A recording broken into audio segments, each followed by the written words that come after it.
Good evening, everybody. I'm George Michael, and welcome to the Sports Machine. Tonight, through the use of the Sports Machine, the Los Angeles Rams forced the 49ers into defeat. Jim Kelly still looking for his first victory in the NFL. The Mets, they have to keep their champagne on ice at least one more day. And Mike Tyson, a boxer heading for the record books in impressive fashion. The showdown between Mike Ditka's Bears and Buddy Ryan's Eagles was supposed to be a Chicago rout, but missed opportunities and mistakes on both sides in an emotion-filled game kept the Bears, well, they had to go into overtime to beat the Eagles 13-10. Eagles now winless in 11 trips to Chicago. The Bears extend their home game winning streak to 12 games. Let's go to Soldier Field, Chicago. The banners you knew would be there. All the things that Buddy Ryan had said about various members of the Bears, and all the fans saying, Buddy who? Some folks in Chicago genuinely nice to Buddy Ryan today, like Jim McMahon, who greeted them. Then, into the game itself, third quarter, Walter Payton, a one-yard touchdown dive, his 100th career touchdown. The Bears took a 7-3 lead. But in the fourth quarter of the game, that's Ron Jaworski of the Eagles. The Bears lead 10-3. Jaworski looking for Mike Quick. Quick pulls away from the secondary, down the sideline. 24-yard touchdown. The game was tied 10-10. Who would have thought it possible as they go into overtime? Kevin Butler on the kickoff. Now, Charles Crawford of the Eagles will take this kickoff from Butler. He'll make an excellent return. Following his blocking, he's across the 20, out to the 30, where he's hit by Thomas Sanders, fumble the ball. Recovery, Vesty Jackson, Bears ball. Then Kevin Butler, 5:50 into overtime, hits a 23-yard field goal. The Bears win 13-10. This may have been one of the most emotional games we've seen in years. People, they don't realize, but emotion plays a great deal into it. And when you let your emotions overrun what you do normally and what you do naturally, then you're going to have problems, and you're going to have turnovers, and you're going to have mistakes. And we had some turnovers and mistakes. The last time this happened was the year we played Dallas the first time. And you try to do too much. You put too much importance on it. It's just another football game. Yeah, we got 14 more of these. Hopefully we have more than that. This is just another football game. And we got the win, and they got the loss. As for emotion, one look, folks, tells you about the emotion for Buddy Ryan. Yeah. Doesn't hurt. I feel sorry for those kids. How emotional is this for you, Coach? I'm tough. All right, Coach. Back up.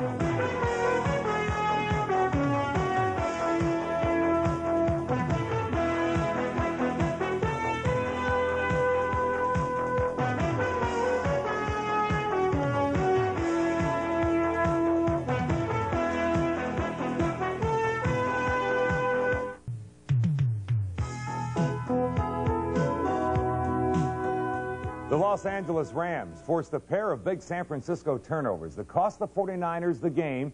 Los Angeles Rams down the 49ers 16-13. Now, the victory for the Rams is their first over the 49ers at Anaheim Stadium since October of 1980. It's been a long time. Let's go to Anaheim. 49ers coach Bill Walsh went to Jeff Kemp to start in place of the injured Joe Montana. First quarter, 49ers Kemp to pass. It's picked off by Mike Giroux. Mark Giroux loses the ball on the fumble. Leroy Irwin picks it up. He's working his way back, weaving inside the 10 to the 7-yard line. Rams with good field position would get the field goal. Second quarter, Ray Wersching ready for a 44-yard field goal. Wersching's kick is blocked by Jerry Gray. Now Mike Wilshire will go after the loose football. Somebody's got to get to it. Mike Wilshire of the Rams gets to it, realizes he's going to go nowhere, sort of throws it desperately up to Leroy Irwin. Hey, Mike, that was a spectacular lateral. Leroy Irvin goes up the left sideline, 65 yards. The Rams with a 10-3 lead at the half. They would hold that lead until near the end of the game when it's all tied. 13-13, 2 seconds to go. Mike Lansford. We're following the game. The 49ers announced that 30-year-old quarterback Joe Montana will be out for the rest of the season and may never play football again due to a ruptured disc in his back. Joe Montana due to undergo surgery tomorrow. Montana suffered the injury last week against the Tampa Bay Buccaneers, and our best wishes from all of us at the Sports Machine for a full and speedy recovery to Joe Montana, who is definitely out for the rest of the year. It would appear as though it's going to be an all or nothing at all year for the Chargers. Take, for example, last week. Chargers get 50 points, beat the Dolphins. This afternoon, San Diego turns the ball over 7 times. They lose to the Giants 20-7. We're in the Meadowlands. Why Phil Simms is a quarterback and not a receiver? Now, Phil, you've complained about receivers dropping a football. Look at this from Tony Galbraith. It'll be a touchdown, but Simms drops the ball at the 20-yard line. Hey, Phil, come on, you got to haul. Don't you dare laugh. How hard did the Giants hit? Dan Fouts to Kellen Winslow. Winslow is double-teamed by L.T. Lawrence Taylor and Harry Carson. How about Dan Fouts this afternoon, folks? Talk about interceptions. 5 times he was picked off.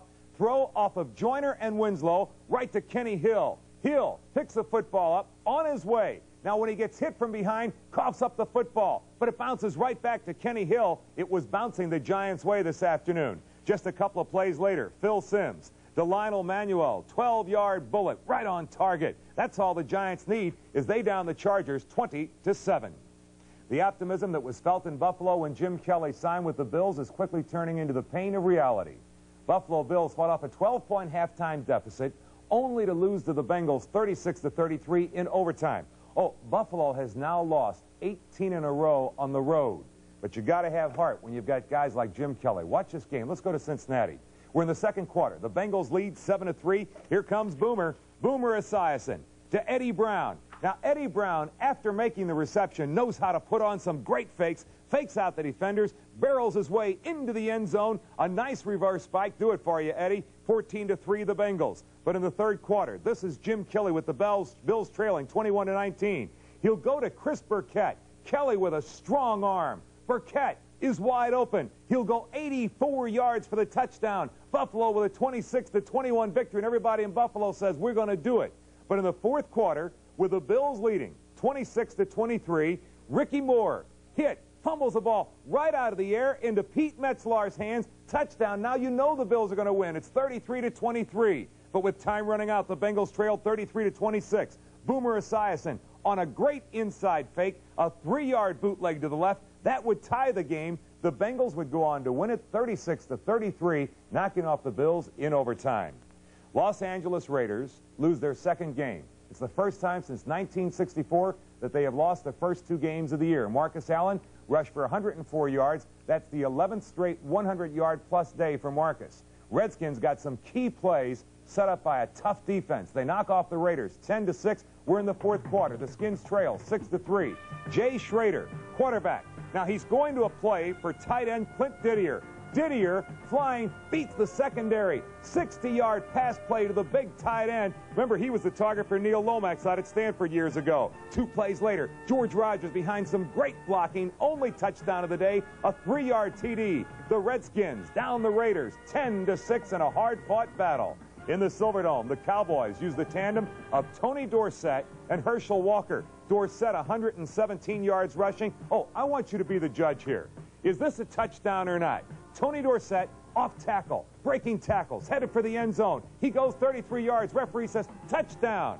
NFL instant replay said no. He did not make it into the end zone, but the Cowboys would go on to score on the next play. Late in the fourth quarter, Herschel Walker, 7-yard touchdown. Cowboys over the Lions, 31-7. Atlanta Falcons got a great performance from David Archer. Archer threw a pair of touchdowns. William Andrews, first TD in over 2 years. Falcons dominate the Cardinals. Steve DeBerg got no breaks at all today. Buccaneers have lost 40 of their last 50.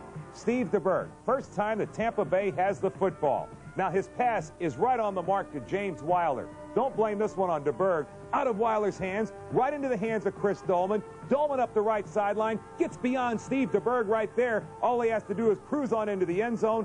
Vikings over Tampa Bay, 23-10. Oh, a downpour. Man, excuse me, are there any seats here? Hey, man, is that seat next to you occupied? About 30,000 fans is all there was in Tampa Bay. Packer quarterbacks intercepted 7 times. Saints get their first win for Jim Moore, their head coach. Saints quarterback Bobby Hebert looking for Eric Martin. Boy, can Bobby Hebert hang it up there, folks? I mean, he throws a bomb. Admittedly, the Packers secondary had fallen down, but that's a great pass anywhere. Long bomb to Eric Martin, 72 yards, a nightmare of a day for the Packers. Randy Wright going for Philip Epps. Watch this hit on Epps. Devastated by Johnny Poe. Saints over the Packers 24-10, playing some kind of football for New Orleans. Congratulations, Steve Largent, 5 receptions, longest pass catching streak. He's at 125 games. Second quarter, Seahawks lead 6-3. Dave Craig looking for Darrell Turner. Excellent leaping catch in the end zone. Seahawks were up 13-3. Boy, do they play some good football this year, the Seahawks. Got to show you playing a losing effort. From Todd Blackledge to Carlos Carson. Carlos knows how to go get him. What a great throw by Blackledge. Carson outruns a secondary, 70-yard touchdown. Seahawks, however, excellent performance by them. They knock off the Chiefs 23-17. The Browns use the strong arm of Bernie Kosar to beat the Houston Oilers. Many would call this a surprise. Fourth quarter, Bernie Kosar. You're going to be looking for Reggie Langhorne. Now, Langhorne will make an excellent reception. Bernie hangs it up there for a long time. Langhorne picks it in at the 20. He beats Bo Eason. The Browns knock off the Oilers 23-20. Big win for the Cleveland Browns. How about the Miami Dolphins? They get a pair of touchdowns from Lorenzo Hampton. Miami beats the Colts for the 12th straight time. Play of the day, Dolphins rookie James Pruitt back to receive the punt from the Colts. Now, when this fella gets a football, he first appears to fumble it, has trouble picking it up at the 31. Finally says, hey, I think I'm in trouble. It's called run for your life, folks. And run for, hey, Ben would have been proud of him, right? Go for it, all the way. James Pruitt goes 71 yards. Dolphins over the Colts, 30-10.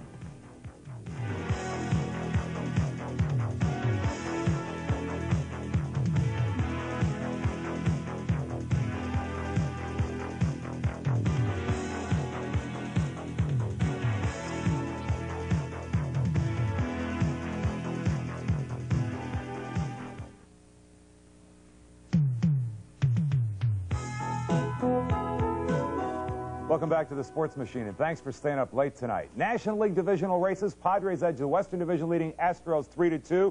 The Mets celebration still on hold. They are swept by the Philadelphia Phillies. Let's start by going to the Vet Stadium in Philadelphia.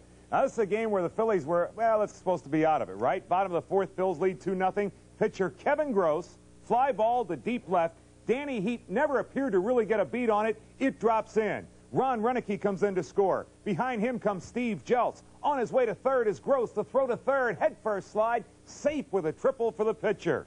Bottom of the fifth inning, the Phils lead 4-0. Von Hayes, base hit into right field. Watch Juan Samuel. He trips and stumbles at second, but Darryl Strawberry boots the ball. Samuel will come on in to score. Hayes on his way to third. The throw to third is not in time. Phillies have the lead. They would go on to win 6-0, and as the Fanatic says, the Phillies sweep the Mets. Mets celebration of clinching that National League East still on hold. In the American League pennant races, Western Division leading Angels lost to the White Sox 3-1.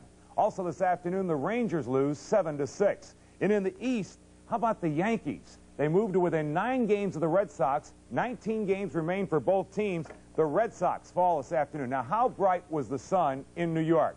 Yankees' Ricky Henderson hits a high pop foul.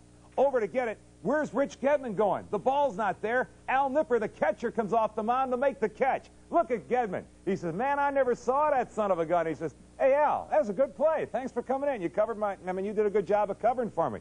You're the umpire. Is this a ball or a strike? Real quick. What do you say? Did he break the bat? Huh? You call it a ball? Umpire Don Deckinger says you're out. Don Mattingly says, yeah, well, we can't say that on television. You know what Mattingly is saying. In the dugout, Mattingly grabs everything he can. That's the best toss of the day. Maybe they ought to see him down in Tampa Bay. They'll sign him up with a quarterback. Bottom of the 8th, bases loaded, Wayne Tollison. Base hit down the left field line. Don Mattingly scores. Pasqua scores. Rice boots the ball, trips, stumbles, and falls. Sounds like a hit record. Tollison safe at third. Yankees down the Red Sox 11-5. Big win in the Bronx for the Yankees, who still have wild hopes. In Chicago, not all fans thrilled to be at Comiskey Park, where the Angels meet the White Sox. Bottom of the second, no score. Ron Hassey on third. Angels, Kirk McCaskill. He bounces it in front of home. Jerry Narron can't find it. Here comes Hassey, safe at home, 1-0. White Sox, Ron Hassey, now a speed merchant on the base paths. Bottom of the sixth, 2-0 the White Sox. McCaskill, he bounces another one at home. Narron can't get this one. In to score is another run, Dave Cochran. The Angels fall to the White Sox 3-1. Golf this afternoon, Gene Sowers beat Blaine McAllister in sudden death in the PGA's Boston Classic. And Australia's Greg Norman won a sudden death to capture the European Open. Chichi Rodriguez won the United Virginia Bank Seniors Tournament. Oh, and one other pass along, Judy Dickinson captured the Safeco Classic in Kent, Washington. I have heard of great running backs, but how about a fella named Jeff Swisher of Sisterville, West Virginia? He rushed for what may be an all-time record. Here's a young man over this weekend in high school football who would rush for 448 yards and 9 touchdowns. That's him, Jeff Swisher, in the dark jersey in front of everybody. He had everybody from Frontier High School chasing 9 touchdowns, breaking the state record, by the way, set by Kurt Warner, who is now with the Seattle Seahawks. He had a spectacular game, 448 yards, 9 touchdowns. Jeff Swisher, what an outstanding performance. NASCAR racing this afternoon, Ricky Rudd posted his second win of the year by taking the checkered flag in the Delaware 500. Boxing tonight, heavyweight Tyrell Biggs, a very unimpressive decision over Purcell Davis. Welterweight, Mark Braylon, former Olympic gold medalist, he posted a second-round knockout over Reggie Miller. It's listed as a TKO, but this is a knockout. Let's go to Atlantic City. Round 2, Mark Braylon in the white trunks with his back. Reggie Miller is in the yellow trunks. Miller in all kinds of trouble. The left, the right, the left, and down goes Reggie Miller in round 2. Talk about pain. Mark Braylon, the welterweight, now ups his record to 14-0, 9 KOs. Now watch as Braylon will push the gloves away. He pushes the let me get the right end. Now the left. Down goes Miller. Braylon, 14-0.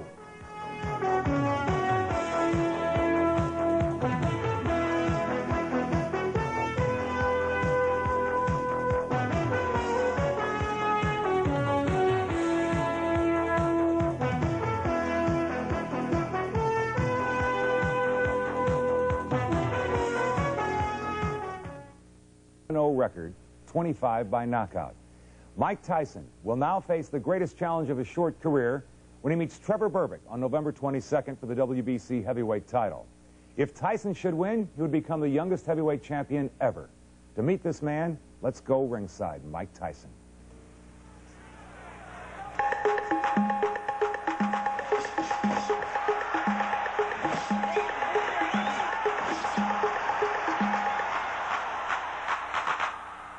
Basic concept of his style is not to have any feeling out time, but he fights everybody like they stole something from him. Mike Tyson, Mr. Devastation, 25 knockouts in 27 fights. But it hasn't always been that way. There was a time when Tyson was receiving that punishment. When I read stories about myself, people keep collaborating that I was a tough kid in the street, I used to get in a lot of fights, but they didn't know those fights, I used to get beat up all the time. I used to get in a lot of fights, but I used to always get beat up. And they have it that I was the streets tough, that I used to go around beating up everyone in the street, but it wasn't really like that until I started fighting in the ring. And then it became a whole different aspect. Both hands every time you get in there. Jab and slip, jab and slip. Mike Tyson honed his skills under the tutelage of legendary trainer Cus D'Amato. Cus taught Mike about boxing and about life. And although D'Amato passed away in November of last year, his legacy with Tyson lives on. Cus D'Amato was his mentor, his teacher, legal guardian, and Cus D'Amato felt very strongly that for a fighter to be a really good fighter, he must fight frequently and often, because that's how he learns his business. July 11th of this year, Mike Tyson knocks out Lorenzo Boy. It would take place in the second round. A devastating right from Tyson. 15 days later, Marvis Frazier would fall. Tyson, a devastating knockout 30 seconds into round 1. 22 days later, Tyson would win by technical knockout over Jose Rebalta, a devastating right. Just 20 days later, Tyson knocks out Alfonso Ratliff in the second round. The question becomes obvious. Will Mike Tyson be burned out before he gets a shot at being the champion? I love what I'm doing. There's no way you're going to be burnt out when you love what you're doing. Only way people get burnt out is because of loss of interest. They don't have no interest. There's no way someone's going to love what he's doing. It's like someone loving sex. You never get burnt out. You want to do it all the time.